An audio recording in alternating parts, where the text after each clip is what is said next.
A palavra do Senhor, na carta de Paulo aos Gálatas, assim diz a palavra: ó insensatos Gálatas, quem vos fascinou para não obedecerdes à verdade? A vós, perante os olhos de quem Jesus Cristo foi já representado como crucificado, só quisera saber isto de vós: recebeste o Espírito pelas obras ou da lei ou pela pregação da fé? Sois vós tão insensatos que, tendo começado pelo Espírito, acabeis agora pela carne?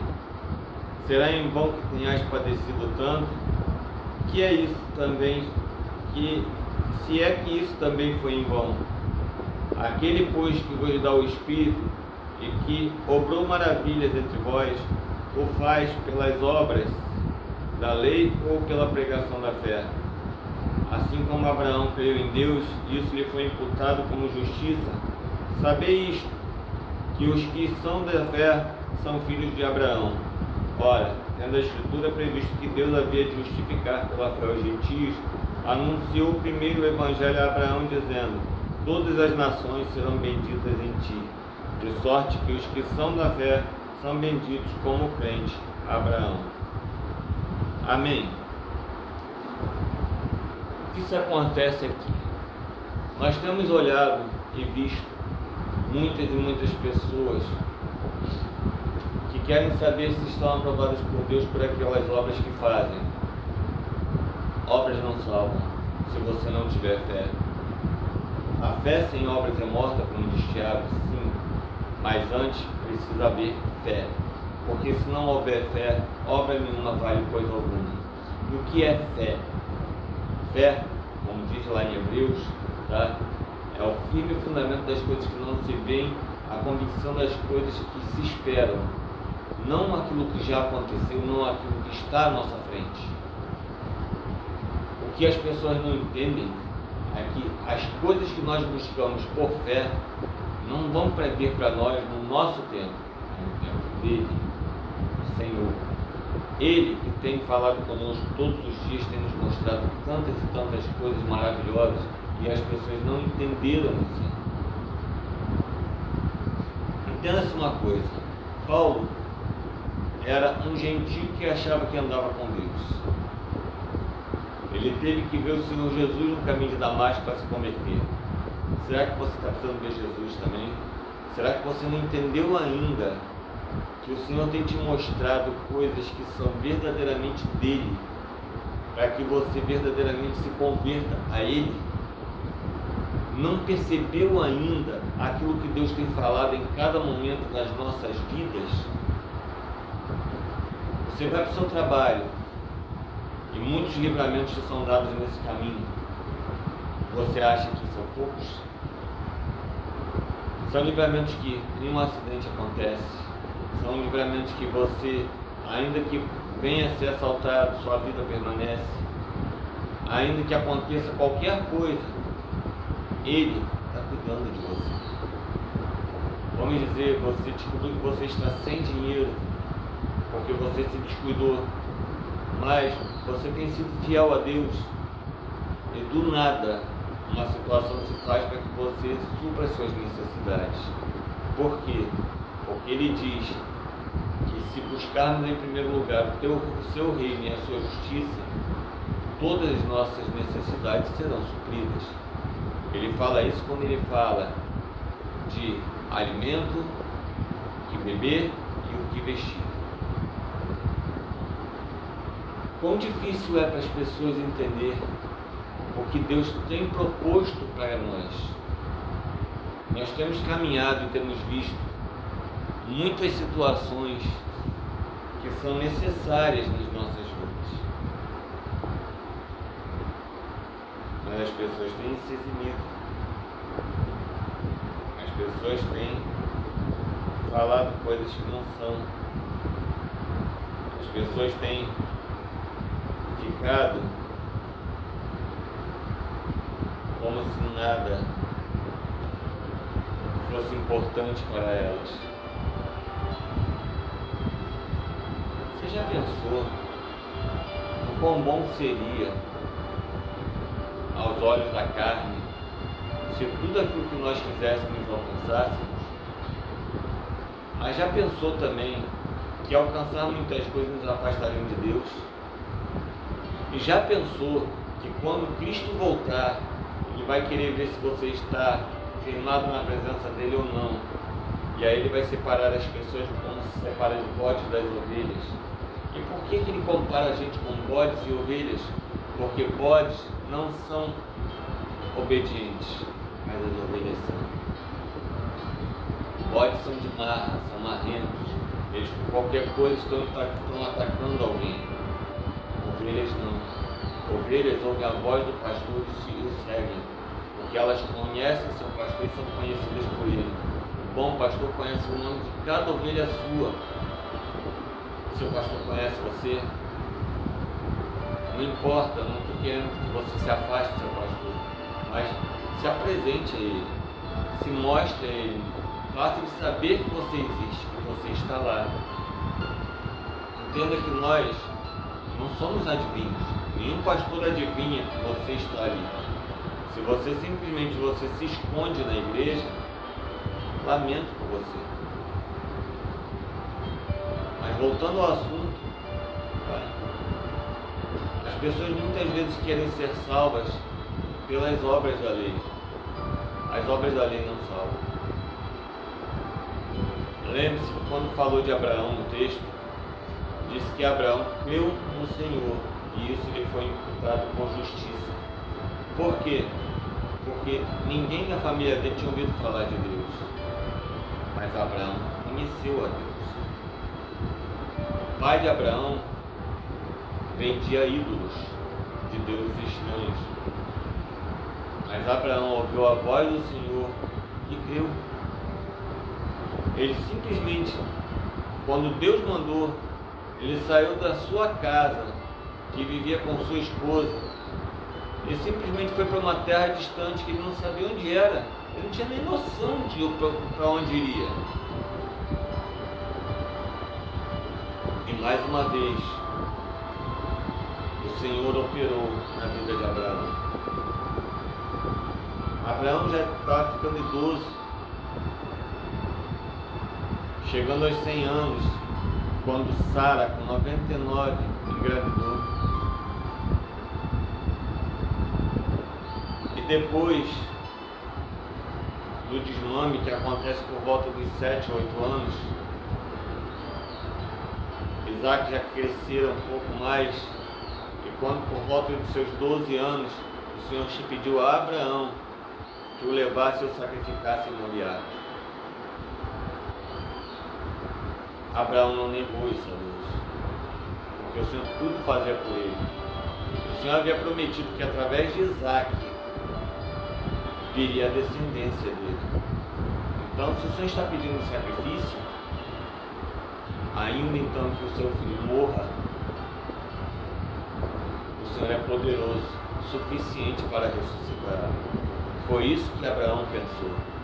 Ele não se conteve em dizer: "Ah, meu filho, Senhor." Não. E da mesma forma, quando veio o Senhor Jesus, ele fez a mesma coisa. Não negou seu filho pela nossa salvação. Ele não se negou a nos dar o seu filho para resgate de nossas vidas. A quantidade de coisas que as pessoas falam de forma errada, porque acham que sabem muito, é realmente complicado. Mas sabe de uma coisa? De tudo, a gente vai aproveitar um pouco. O que o Senhor diz? Examinai tudo, retente, que é bom. E nós temos visto muitas pessoas que estão muito mais preocupadas se o nome do Senhor está dito Senhor em cada louvor que a igreja canta, do que simplesmente entender qual é a mensagem que esse louvor passa, se essa mensagem é boa ou ruim. Nós somos feitos filhos de Deus. Então, Jesus é o nosso irmão primogênito. Se ele é nosso irmão primogênito, nem sempre nós vamos nos lembrar de chamar do Senhor, mas Ele é o Senhor. Ele não deixará de ser Senhor por causa da palavra. Ele continuará sendo. Da mesma forma como Ele se apresentou como homem, mas nunca deixou de ser Deus. Entenda-se que o que o Senhor pede para que nós façamos é confessarmos com nossa boca que Jesus Cristo é o Senhor e que Ele morreu na cruz e que foi ressuscitado ao terceiro dia pelo Pai e que mais tarde Ele ascendeu aos céus com a promessa de voltar, mas antes Ele nos daria Consolador e estaria conosco todos os dias até que se consumassem os séculos. Não há motivos, não há dificuldade se você verdadeiramente crer. O que o Senhor nos chama a fazer é crer e confiar na nossa fé. Abraão saiu de lá das áreas da Babilônia, foi para Canaã, e quando chegou lá o Senhor lhe mostrou tudo que seria seu. Mas aquelas terras tinham dono, haviam pessoas morando ali, e Abraão comprou toda aquela terra, e deixou em herança para seu filho Isaac. Depois, Isaac deixou para Jacó, e Jacó foi deixando para os seus descendentes. Hoje, dizem que Israel não tem direito àquela terra. Errado. Israel conquistou toda aquela terra. E quando ela foi ocupada por povos estranhos, quando eles voltaram do êxodo, eles reconquistaram tudo de volta. Mas houve guerras, houve muitas coisas durante a história que tiraram Israel dali de novo. E quando chegou no século passado, eles puderam voltar para sua terra, estabelecer seu estado e ali permanecer. Por quê? Porque os homens reconheciam a verdade da Escritura Sagrada, não havia dúvidas quanto a isso. Observe-se que o texto que foi lido não nos fala de forma alguma que se nós fizermos o bem todos os dias, vamos conquistar nosso espaço no céu. Não. Jesus diz que o nosso lugar ao lado dele é conquistado com esforço. E para que nós saibamos que esforço nós temos que fazer, não é boas ações apenas. É verdadeiramente estar sempre confiante na fé que temos. O texto de Gálatas é muito rico. Apesar de serem apenas 6 capítulos, nós temos ali, no capítulo 5, a definição do que é obra da carne e o que é fruto do Espírito. Vamos tentar entender o seguinte: nós não estamos nesse mundo lutando contra a carne ou sangue, mas lutando contra as hostes espirituais da maldade nos lugares espirituais. Paulo mesmo diz isso em Efésios. Mas o que nós queremos dizer aqui é que Paulo nos mostra ainda em Gálatas: digo, porém, andai em espírito, não cumprireis a concupiscência da carne. Ele está falando isso no versículo 16 do capítulo 5. Mas o que ele diz? Ele diz o seguinte: que a carne cobiça contra o espírito contra a carne, estes, porém, se opõem-se um ao outro, para que não façais o que quereis. Ou seja, se você quer fazer boas obras apenas porque você quer, é errado. O Espírito tem que estar à frente, porque ele diz no versículo seguinte: Mas se sois guiados pelo Espírito, não estáis debaixo da lei. Então as obras da lei não têm proveito algum, se não houver a dominação do Espírito sobre a tua vida. Porque as obras da carne são manifestas, as quais são prostituição, impureza, lascívia, idolatria, feitiçarias, inimizades, porfias, emulações, iras, pelejas, dissensões, heresias, invejas, homicídios, bebedices, glutonarias e coisas semelhantes a estas, acerca das quais já vos declaro, como antes já vos disse, que os que cometem tais coisas não herdarão o reino de Deus. Não são poucas as obras da carne e não se limitam a essas, existem outras. Como também ele fala, mas o fruto do Espírito é amor, gozo, paz, longanimidade, benignidade, bondade, fé, mansidão e temperança. E o que ele quer dizer com isso? Que você desenvolve isso não é porque você quer, é porque o Espírito habita no seu coração. Você deu lugar a isso. Você parou de odiar as pessoas. Você parou de fazer apenas aquilo que você quer, mas você está fazendo aquilo que Deus quer. Então creia, porque o Senhor tem falado e tem levantado pessoas para pregar em todo canto. Mas o que acontece é que você precisa entender que por mais que você caminhe nesse mundo, se você não se adequar àquilo que Deus tem falado, àquilo que Deus tem mostrado, àquilo que a sua palavra, que aqui está e que precisa ser pregada todos os dias, precisa deixar que essa palavra faça efeito no seu coração. Não entenda que eu queira ser ou parecer ser mais do que você. Não sou. Sou um homem comum. Estou como pastor hoje, mas já fui tão ímpio quanto você. Ou, se você não é um ímpio, não dizer que eu já soube menos do que você. Minha vida foi transformada com o tempo. Eu fui aprendendo. Eu tive que ouvir minha mãe dizer que eu estava decepcionando ela por me converter. Mas, na realidade, eu estava ali para ser um exemplo para ela de que vale a pena caminhar apenas com Deus. Muitos ídolos havia na casa da minha mãe. Hoje, que ela já se foi, eu nada posso fazer por ela.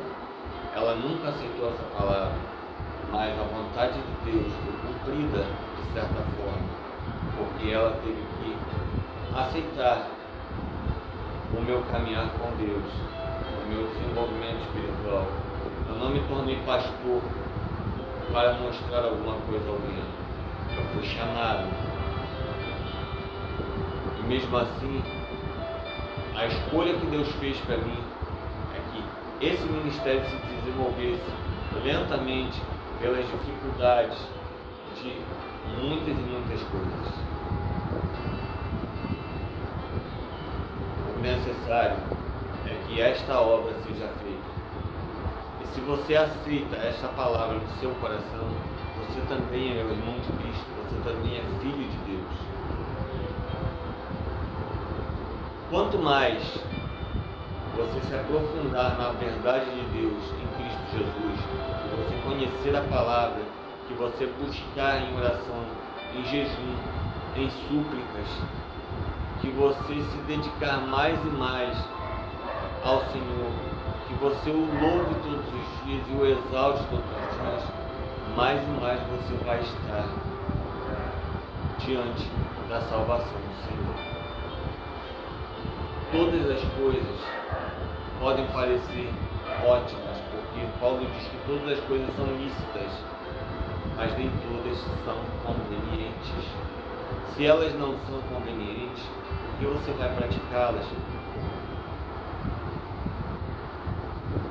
Lembre-se que Paulo também explica ali, tá? Para que nós nos abstenhamos de toda aparência do mal. Lá, quando ele escreveu para Tessalonicenses, ele disse isso. Lá no capítulo 5. Por que você quer manter a sua aparência de mal? Fazer aquilo que não agrada a Deus e ficar prendendo uma aparência que não é verdadeira. Confie no Senhor. Entrega o teu caminho ao Senhor, confia nele e ele tudo fará. É isso que está em Salmo 17,5. Mas mais do que isso, não seguir apenas porque alguém está dizendo.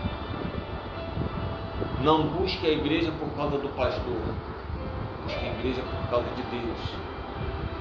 Faça aquilo que é bom, mas não porque isso vai te render benefícios diante de Deus, mas é porque você crê que essa é a vontade de Deus para a sua vida.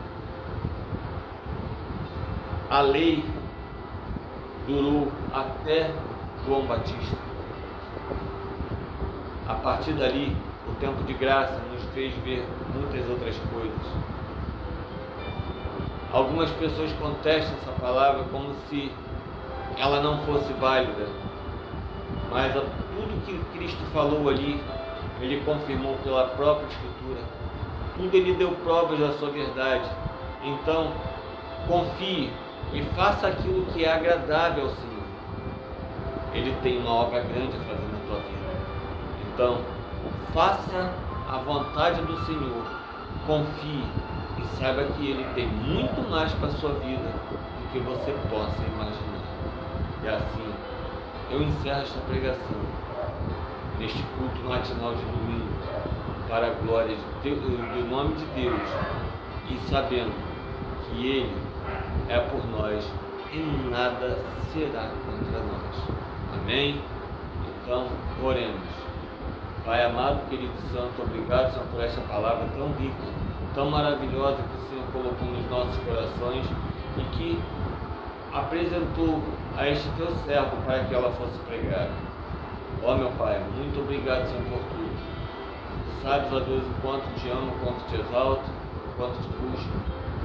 E quero, Senhor, todos os dias, Senhor, confiar que o Senhor é quem faz e não eu, porque eu não tenho poder algum, poder vem de ti.